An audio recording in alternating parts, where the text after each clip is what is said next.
When you want to watch a ball game, you go to the ballpark. When you want to worship, you go to church. When you want to learn, you go to school. And when you want to watch a home purchase happen, you go to escrow.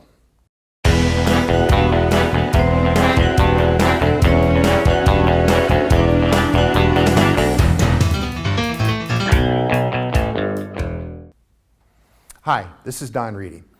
Escrow is the wheel around which a home sale and purchase revolve.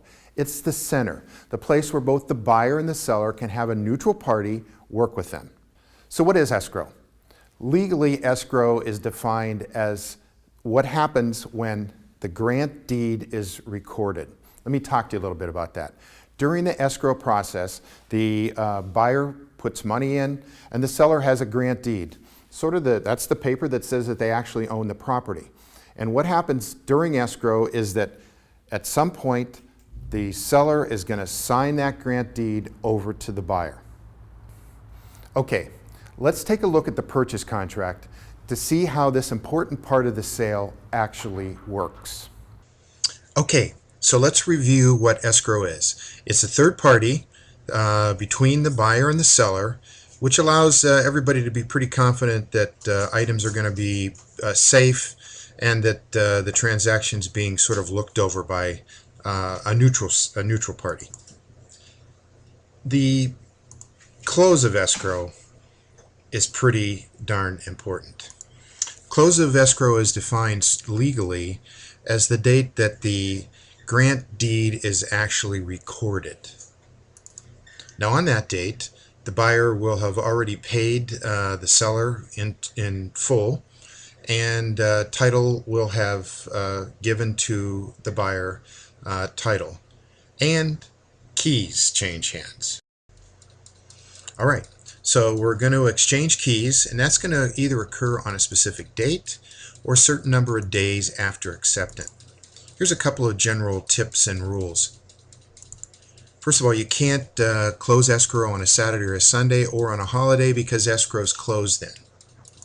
Next, the typical number of days to close an escrow used to be 30 days, but now it's inching up a lot closer to 45 days, and that's because of a lot of new regulations that are intended to protect really the buyer and the seller.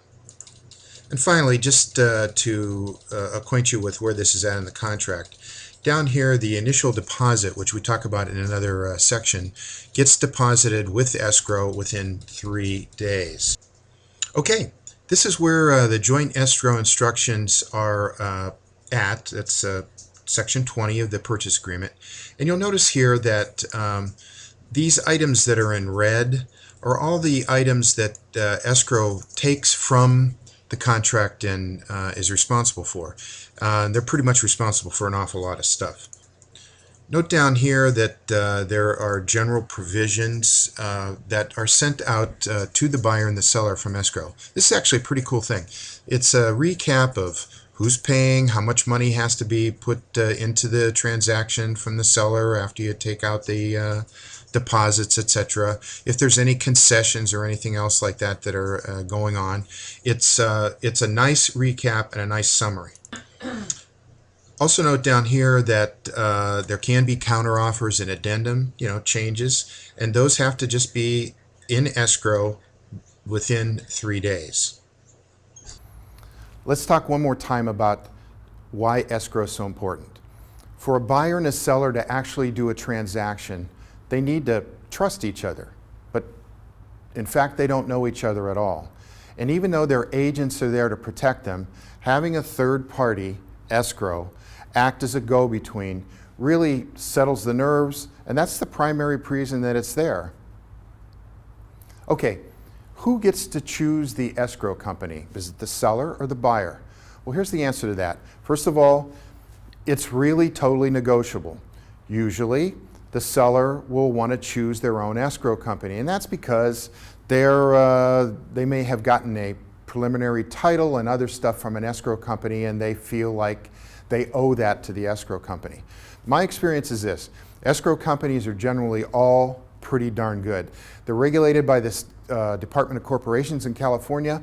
The big thing with escrow companies is that they attempt to provide the highest quality of service possible. because that's their differentiating factor.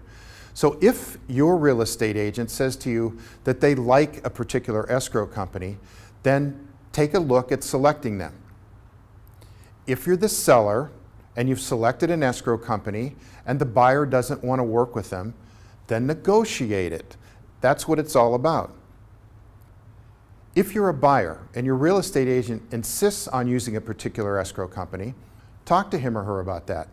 Generally speaking, when I recommend an escrow company, it's because I know that I can be in touch with them, I know that their service is really impeccable, and I'm trying to do the very best I can for my client. So, you may choose your own escrow company, just try to talk it out with the other side.